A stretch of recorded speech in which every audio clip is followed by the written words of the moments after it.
nomes. Renata. Eu sou Renata Banhara, trabalho com televisão há 31 anos. Infelizmente, já vivi isso várias vezes, desde a minha infância. E é muito mais comum do que se imagina. Só que antes, as mulheres calavam, né? E essa questão do se calar, hoje já mudou o jogo, né? As redes sociais ajudam a multiplicar a informação, mas a gente precisa passar, como a Raquel falou, explicar que não é o homem o agressor, que Deus faz tudo perfeito. Eu sou mulher e sou mãe de 2 meninos. Então, eu sempre procuro... o agressor não é o homem, né? Nós somos coexistentes. Então, aquele cara que falou aqui na abertura que nós... Que era um programa de... Lacração.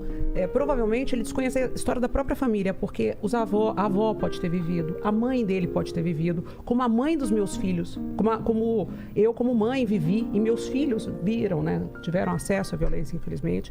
E hoje eu faço um trabalho com mulheres vítimas de violência. Eu tenho uma casa de acolhimento aqui na Zona Sul. Nós temos mais de 600 mulheres, né? Nós temos crianças lá dentro. Não é ONG, não é instituto. Eu como sociedade civil sozinha. Não coloco nas minhas redes sociais lacração. Você nunca vê uma mulher ferida, você nunca vê uma mulher machucada. Eu nunca coloquei uma criança. Eu tenho mulheres que perderam a mão. O quê? Sim. Eu tenho casos bem graves e eu não mostro, eu não trago isso, nunca coloquei em rede social, porque eu acho que não é essa a ideia. A ideia é a gente plantar esperança.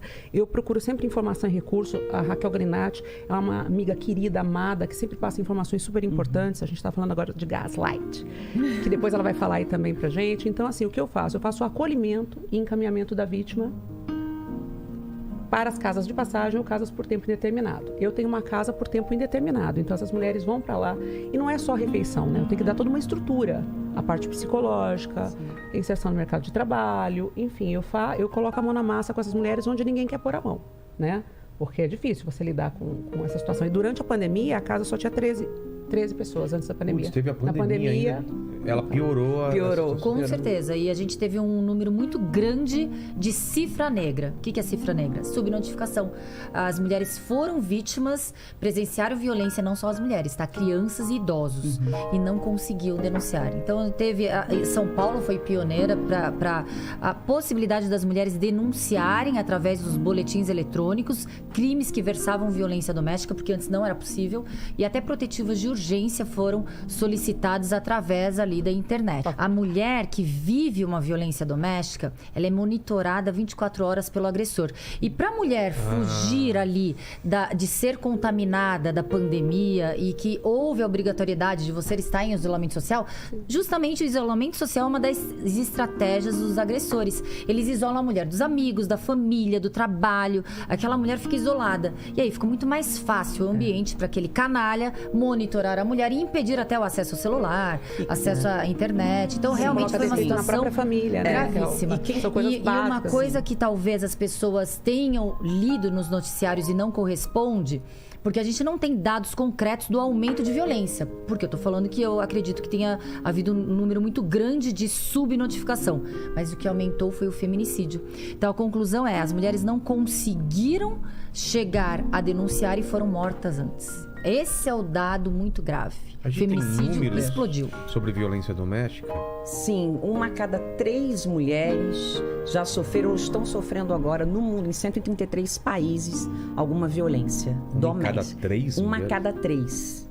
Varia entre 1 a 3 e 1 a 4, algumas estatísticas. A gente pegar ali da ONU, depois eu posso passar para a gente colocar ali para todos. E falando em... E assim, metade só, isso nem todas denunciam, que é o que ela está trazendo aqui, nem todas denunciam. Na pandemia, com o nível de estresse alto, todo mundo dentro de casa, e com a perda de empregos, muitas mulheres ficaram ali na relação e sofrendo aquilo e não tendo com quem falar. E um dado importante, essas mulheres que na pandemia, muitas eram arrimo de família, muitas sustentavam o marido. Sim. É na ineficiência dele, não é na ineficiência dela. Ela, e é democrático, né? A violência contra a mulher é algo democrático, atinge qualquer classe social. E sempre determinaram para mim, eu não sou advogada, enfim, não tenho esse conhecimento, nem neurociência, nada, mas sempre determinavam muito para mim, principalmente o Ministério Público, quando eu li aqueles materiais do Ministério, que não, a mulher vítima de violência, ela depende financeiramente do companheiro. Não, na minha realidade, aqui na casa que eu tenho, a grande maioria tinha emprego e ele estava desempregado. E era nessa situação que eles judiavam dela. E a classe média alta, eu acho que a subnotificação é muito maior e muito mais complicado. Hoje eu entendo exatamente que, além de ser democrática, ela chega a ser, que é a parte da dependência emocional, Sim. porque o companheiro consegue colocar defeito até na família dele mesmo. Ela não consegue, além de não se relacionar com a família dela, ela perde o controle pela família dele. Se ela gosta da cunhada, ele fala, não, a minha irmã é problemática, a minha irmã é maluca, sempre vai pelo caminho da maluca, né? Ou irresponsável. Ele descredencia todos ao redor dela para ficar, como a doutora Raquel Galinatti falou, numa ilha. A violência, todo crime, todo relacionamento abusivo, ele se inicia como um conto de fadas. Nenhum agressor vai chegar lá, e aí, meu amor, pá, dá um tapa na orelha, dá um soco no estômago, dá um chute na costela. Ele conquista aquela mulher que está precisando, que está emocionalmente carente, que quer aquele amor, aquele príncipe Ou encantado. uma cobrança social no nosso país. Mas tem muito geralmente isso, né? é uma conjugação, né? A mulher, ela Ele romantiza quer... o personagem, ele faz um personagem. mas aquela inicial. mulher, ela está carente emocionalmente. E a carência pode ser também pela cobrança social, mas enfim, ela está carente, ela quer um amor. Então ela enxerga ali tudo que ela queria. Quando aquele agressor pega aquela vítima e percebe que já caiu na mão dele, vem a fase da tensão. O que é a fase da tensão? É a fase da angústia, é aquela fase que a mulher, ela fica pisando em ovos, é o desequilíbrio total na relação em que existe um dominador e um dominado. Quem nunca viu uma amiga ou quem nunca se colocou num papel de que se não atendesse o celular, ou ele ia Com brigar certeza. ou ela ia perder o namorado. Muitas. São situações em que existe um desequilíbrio. Aquele cara tá dominando e ela fica refém ali do domínio, porque ou ela tem medo de tomar um esporro ou ela tem medo de perder o marido, o namorado, etc. Dali vem a fase propriamente dita da explosão. São as agressões verbais, morais, Primeiro vem o físicas. controle. Não, primeiro vem a lua de mel, a conquista. Assim, Sim. aí, o começo Depois vem a tensão, aquela que ela de tá pisando. controle. Eu tenho que pisando saber em onde você ovos. tá. Monitoramento, pisando em ovos. Qualquer coisa que ela faça, ela pode perder ou ela pode desagradá-lo. Então, ela é um sentimento ambíguo, né? Aquela paixão absurda faz com que muitas vezes a mulher não saia pra Aí ela almoçar acha, com colegas. Aí ela acha, não, homens. ele tem ciúmes é porque gosta de mim. Exatamente. Ela começa a confundir sinais. Aquele controle, que roupa que você tá? Nossa, porque ele me ama. O ciúme não é...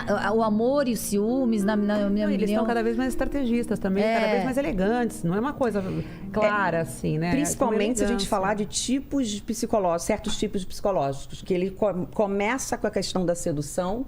Ele pode até ser um manipulador fantástico, que existem vários tipos psicológicos. Vamos pensar nesse que a doutora falou. Então, ela está falando de uma pessoa, sabe, o Dom Juan, aquela pessoa que vem e eles têm uma percepção fantástica. Ele é capaz de conversar com você e perceber teus pontos fracos, Com certeza. mapear, porque ele tem muita... É como se ele quisesse manipular, pegar Ele quer essas pegar armas. a Ele quer pegar a presa. E a Exato. presa forte não vai ser fácil. Não é uma relação igualitária Não. de soma.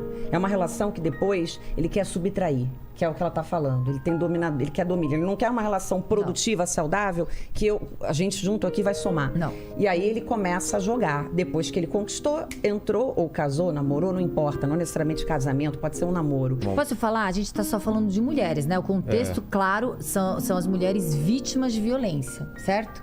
São as mulheres. Mas a gente tem que deixar um alerta que os homens também podem ser vítimas de violência muito mais comum psicológica, não Temos um física. exemplo aqui. Não sei se o Lene pode falar do caso dele, já falou algumas vezes. Mas você pode relatar a sua situação até para ilustrar aqui, né? Sim, eu tive um Não relacionamento. é brincadeira, não? Não, é sério, é verdade. sério. Eu tive um relacionamento em que a pessoa, ela toda vez que a gente entrava em crise, que a gente tinha uma discussão, ela falava pra mim que ia se matar. E aí eu não Perfeito. podia me afastar porque Perfeito. ela mandava, inclusive em uma situação, eu fui procurar ajuda em uma delegacia, porque eu não sabia o que fazer, porque ela mandou vários recados dizendo, ó, eu tô cortando meus pulsos agora, eu tô me matando e a culpa vai ser sua.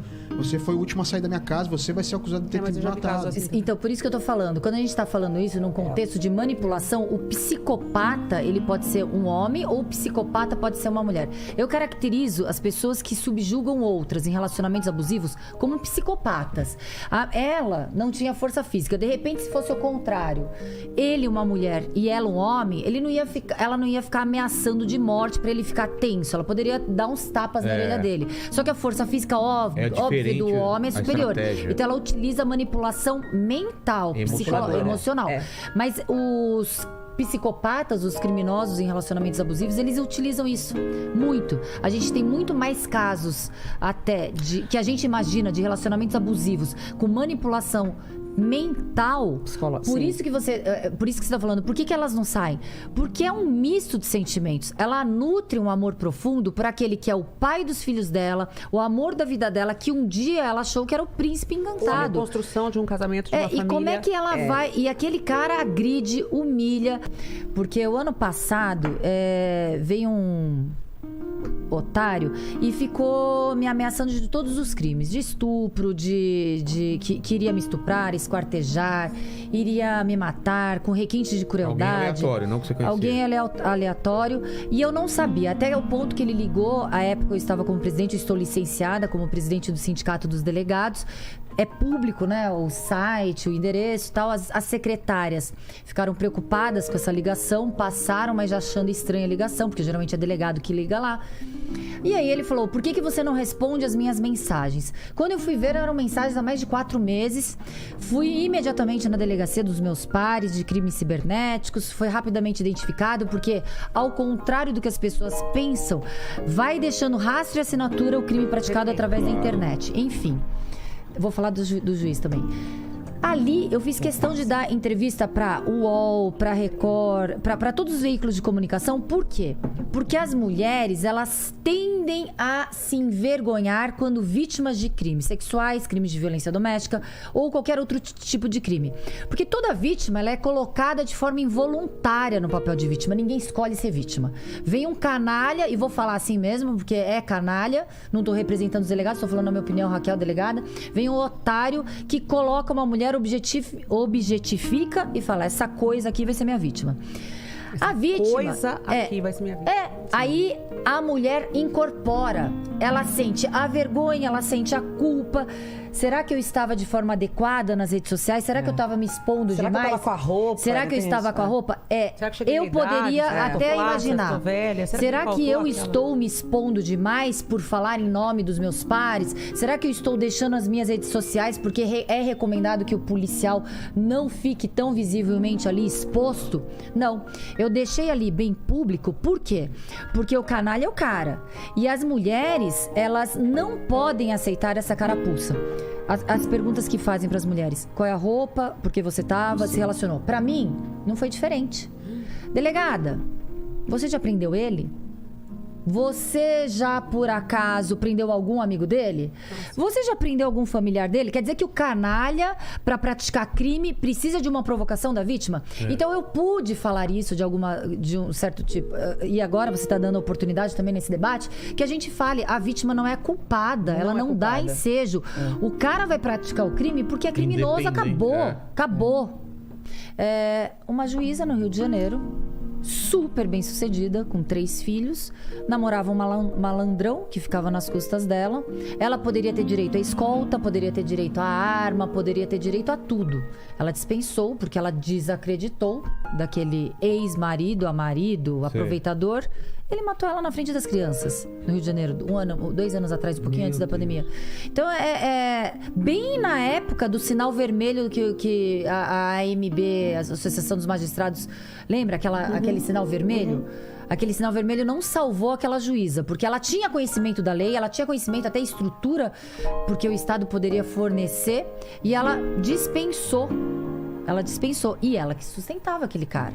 Então, assim, é muito grave, porque a vítima de violência... agora, há menos de um mês, uma senhora desembargadora também, contando a mesma. A vítima de violência, ela não está dependente pura e tão somente economicamente. Isso pode ser até uma desculpa para que ela não saia. Pode ser emocional a dependência, que é muito forte. Mas o mais forte é emocional. Ela não sai porque ela acha que ela vai perder aquela estrutura familiar, ela vai perder o julgamento. Ontem mesmo eu estava conversando de certa forma, com uma amiga. Tem que se reconstruir. Vai mesmo. Prova de eu estava conversando com uma amiga e essa amiga falou assim pra mim, puxa, tá separada bem no período da pandemia. Ela foi uma dos casais que se separaram no período da pandemia. E ela falou assim, puxa, mas eu sinto saudade dele, E aí eu vi que ela tava bem chateada, já faz um tempo, né? A pandemia, uns 2 anos. E aí eu falei assim, é muito melhor você estar sozinha do que mal acompanhada. Hoje a sociedade... Até falei isso pra ela. Sabe o que eu vale falei? pra homem e pra mulher, mas quando as pessoas entenderem isso... Mas sabe o que eu falei pra ela? Hoje a sociedade não olha, nossa, é uma mulher que tá separada. Hoje a sociedade olha e vai falar, que coitada. O cara trai, o cara trata mal e a coitada ainda é casada com esse traste. Meu, e o cara era um traste mesmo. Eu falei, fique tranquila. Hoje a sociedade valoriza a pessoa que dá um basta em situação abusiva. Totalmente. Mas as mulheres, elas ainda, nós mulheres, homens, é o que você falou, homens Ser também, humano. a gente fica apegado àquela situação. Não, e saber que... horrível. Deixa claro pras pessoas que não é assim.